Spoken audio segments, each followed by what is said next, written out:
Welcome to The Last Calm Word. Let us get started with today's story. 15 years of marriage does not sound like a lot until you realize how many versions of yourself live inside it. Shirley and I had built the usual timeline: starter apartment long nights, fixing a house we could barely afford, one daughter who somehow made the world quieter instead of louder. We were partners once practical to a fault. We paid bills on time, took turns cooking, argued like accountants instead of lovers. There was not drama, just distance that arrived. So slowly it felt polite. We had met in a night class back when both of us still believed in effort. She liked that I was steady. I liked that she made plans. Somewhere along the way, my steadiness became rigid, and her planning turned into escape routes. The night was supposed to be simple. 15 years together, a rooftop view, and a quiet dinner at a place that tried too hard to look elegant. Shirley wore a black dress I had not seen in years, the same one she had worn to my brother's wedding. That should have been my first clue. She folded her napkin with slow precision, then set it down like she was surrendering something. Her voice was flat. No tremor, no apology. I am going back to my ex, George. The sentence was clean practiced. She did not blink. I looked at her, then at the candle between us, the one melting faster than it should have. Okay, I said. That single word changed her expression for the first time. She tilted her head, almost confused. That is it. That is it, I replied. She exhaled, probably expecting tears or a scene. When none came, she reached for her wine.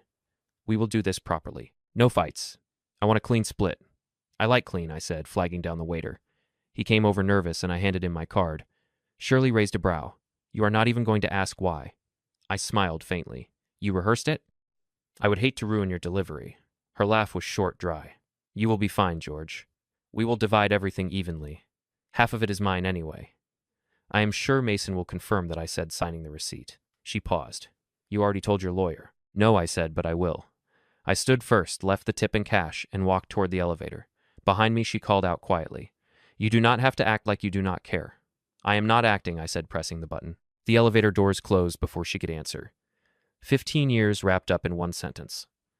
On the drive home, I did not turn on the radio. I did not need noise. I had a plan. The house felt like a museum when I walked in. Every framed photo and polished surface pretending nothing had changed. I went straight to the small metal box in the office drawer. Inside was a copy of the separation agreement Shirley and I had signed 3 years earlier after a bad stretch of fights and therapy that solved nothing. We had written it just in case her phrase. It said whoever ended the marriage had to move out within 21 days. No shared withdrawals without written approval. Any sign of planning before the announcement meant an automatic freeze until review. Her lawyer called it fair. Mine, Mason Lee, called it armor. I read through the pages, once steady like a checklist. Then I started switching things. Door locks changed through the smart app. Shared cards reduced, limit cloud drives, passwords rotated. Nothing dramatic, just systems working as they were designed to. At midnight, I sent Mason a short email. Subject triggered. Shirley declared intent to separate. Please activate provisions. G. He replied 5 minutes later. Understood. I will draft the notification. No emotion, no argument, just rules. When I finally lay down, the house creaked under its own silence. I stared at the ceiling, not thinking about love or loss, just logistics. I knew Shirley. She would try charm first, then guilt, then force. What she did not know was that every move had already been accounted for. The agreement was not just paper. It was the blueprint for nights like this. Morning came sharp and colorless. I brewed coffee stronger than sense and opened my laptop. At 7:42, an alert flashed across the screen: attempted withdrawal $4,000 over the monthly joint limit. The system had denied it automatically. I stared at the message for a few seconds, then called the branch. Carla, the manager who had helped us set up the accounts, answered on the second ring. Morning, Mr. Turner, she said. Morning. You will probably see a few more attempts today. Leave the cap in place. Dual approval stays. Her tone shifted slightly. Understood. Anything I should note? Document the attempts, I said. Nothing else. Got it. 10 minutes later, my phone buzzed with a text from our mutual friend Jill. Just saw this. Hope you are both okay. Attached was a photo from a rooftop bar 2 blocks away. Shirley surrounded by friends holding a champagne glass. The caption read, New chapter begins. That was enough. I opened the shared email folder where all legal backups lived and sent Mason a message. Evidence of premeditation attached. Timestamp predates verbal declaration. Request activation under Section 5. He called back within a minute. George, you sure about this? I am looking at the proof. Then we move, he said. I will send the formal notice. Do not engage directly. Before ending the call, I asked one more thing. Mason, she has been looking at that new loft on Greenway, right? Yes. I think you will find my trust owns half that building through the holding partnership. He chuckled once dry. You really did plan for everything. Just enough, I said. I dialed the property office. Jordan, the manager, answered. This is George Turner. Please put a temporary hold on the Greenway unit application under the name Shirley Turner. Eligibility review pending. Jordan did not ask questions. Consider it done. By afternoon, routine caught up. I went to Harper's school for a meeting the counselor had scheduled weeks earlier. Shirley was already there, standing near the office door, phone in hand. She looked perfectly put together, hairpin neutral smile. George, she said softly.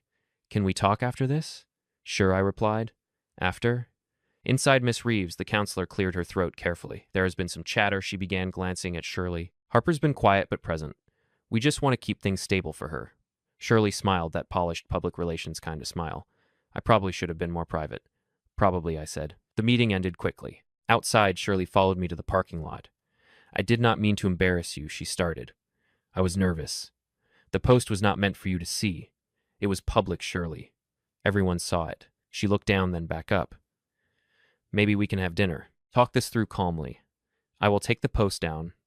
Text me what you need to pick up, I said. We will coordinate. No dinners. Her jaw tightened.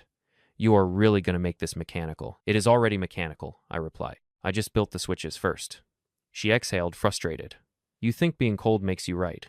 No, I said it makes me clear. Saturday morning, I was in the community hall early, setting up chairs for the small workshop I ran twice a month. A dozen guys from the neighborhood came by to learn about contracts, invoices, and setting boundaries with clients. I liked helping them avoid the mistakes I had made years ago, saying yes too easily, working for free, trusting without paperwork. Halfway through a session on pricing, the back door opened. Shirley walked in like she owned the room. Every head turned. George, we need to talk, she said. I did not look up from the whiteboard. This is not a good time. She crossed her arms. You froze our account. My card was declined. I want my half by Friday. A few of the guys shifted awkwardly. I wiped the marker on the cloth, turned to the group, and said, Gentlemen, this is a real-world example of what happens when boundaries get ignored. Scope creep, pressure, emotion. Same principles. A couple of them chuckled quietly. Shirley's eyes narrowed. You are lecturing them while I cannot buy groceries. The joint account still works under the limit, I said. The cap just holds until the audit clears. She took a step closer. You think you are clever hiding behind your lawyer. I am following the agreement you signed, I answered. You have your own counsel. Use him. Her voice dropped. This is humiliating. I prefer the word structured. She stared at me for a long second, then spun toward the exit. You always did love rules more than people. Rules keep people from bleeding, I said. When she left, the door slammed hard enough. I turned back to the room. Now I said, where were we? Late payments, right. After the class, she waited outside by my truck. Her tone was calmer, sugar-coated again. Look, I should not have barged in. I was angry, she said. Let us not make this ugly. We can still be civil. Maybe even keep the lake cabin shared for now. I shook my head. You do not keep property to stay civil. You keep it to stay connected. That is not happening. Her smile thinned. You will regret this. I am fine with delayed satisfaction, I said, unlocking the truck. The next morning started with pounding on the front gate. When I stepped outside, a man in a gray suit was standing there, red-faced, briefcase in hand. George Turner, he barked. I am representing Mrs. Turner. We need to discuss the unlawful account restrictions you have placed on her access. Good morning to you too, I said. Before I could finish, my phone rang. Mason. I put him on speaker. You are live, Mason. Mr. Turner. Mason's voice came through smooth and calm. Those accounts are frozen under Clause 5 of the signed separation agreement. Mrs. Turner's premeditated actions voided her immediate claim to shared funds. Check your email for the document. The lawyer blinked. You cannot just... I can, Mason interrupted. And we did.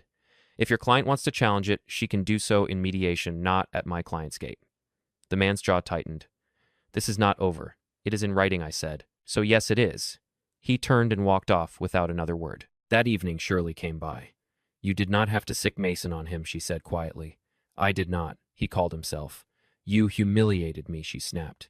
He yelled in front of the whole street. I did not make him yell, I replied. He chose that volume. She sighed and sat down across from me. You have boxed me and George. The apartment fell through. The bank is treating me like a criminal. I cannot even rent a car. You can use yours. It is registered and insured under the company, I said. That is your company. It is also the one that pays for the maintenance and insurance. You are still authorized to drive it. She looked away toward the yard. You sound like a contract. That is what happens when promises turn into clauses. Shirley's voice softened for the first time. I did not expect you to be this cold. I am not cold, I said. I am done negotiating feelings. She stood, brushed off her jeans. One day you will miss me, maybe I said, but not today. 2 weeks later, the audit began. Mason handled most of it while I focused on work. Every line of spending, every transfer Shirley had made in the last 3 months was reviewed. The findings spoke for themselves. Planned withdrawals, overlapping lease payments, and even a furniture deposit at that same loft she tried to rent. Clause 5 worked exactly as intended. The fallout was immediate. The lease was canceled. Her freedom posts online started disappearing one by one, along with the comments that used to cheer her on. Friends who had toasted her independence stopped replying. The silence that followed her was louder than any argument we had ever had. A month later, we sat across from each other in a mediation room. Shirley's lawyer looked exhausted. Mason was composed pen balanced between his fingers. Both parties agreed to dissolve the marriage, Mason said evenly. Per Section 7 of the agreement, property and liquid assets will be divided according to the attached schedule. Shirley tried to interrupt. This is ridiculous. I gave him 15 years. The mediator lifted a hand gently. Mrs. Turner, the agreement is signed and notarized. Your consent was given freely. Her voice cracked. He is taking everything. I spoke for the first time that day. No, Shirley. I am just keeping what we both agreed was mine. The papers were signed. The stamp hit the page like a closing door. Outside the courthouse, she followed. You think this makes you the better person? She asked. No, I said. Just the prepared one. She looked tired. Makeup smudged around her eyes. You know, Tyler's already gone, she admitted quietly. He could not handle the drama. Said I brought it on myself. I did not respond. There was nothing to add. The next week, Mason emailed the final settlement summary. No outstanding disputes, no pending claims. The judge had called it the cleanest divorce he had seen in years. At night, I slept through without waking once. The house was quieter, lighter. Harper stayed with me most days, visiting her mom on weekends. She did not talk about the divorce much, but she did not need to. We both understood what silence meant now. Peace, not absence. 3 months after the court stamped our divorce papers, life began to sound normal again. I still ran the workshop on Saturdays. Some mornings I even forgot to think about her until the quiet reminded me that forgetting was the whole point. Mason sent the final update. Audit closed property titles, updated no pending obligations. Congratulations on a clean execution. No champagne, no celebration, just a quiet sense that the ground beneath my feet was finally solid. Shirley's name started surfacing less. Her social media went from glossy optimism to long, vague quotes about starting over. Word from a mutual friend was that Tyler had moved to another city. She was renting a small condo now, working part-time at a boutique. People who once cheered her independence had stopped engaging. She had wanted a stage. Now she had an empty theater. One Friday, Harper and I drove past the rooftop restaurant. Do you want to stop? She asked, half grinning. For what I said. Closure. I smirked. We already paid the bill. She laughed. And that was the sound I had been missing. At home that night, I grilled chicken in the backyard. My phone buzzed. A text from Shirley. One day you will regret being this rigid. I stared at it for a while, then typed back, structure is not cruelty. It is peace. I had cut that key months before she said she was leaving. Back when I still believed systems could save love. Turns out they could not, but they could save the person left standing. 15 years ended with a single word. Okay? Everything after that was just a plan unfolding the way it was written. And for the first time in a long time, I did not need to rewrite a thing. Thank you so much for watching till the end. Wishing you all the best, stay healthy, and take care.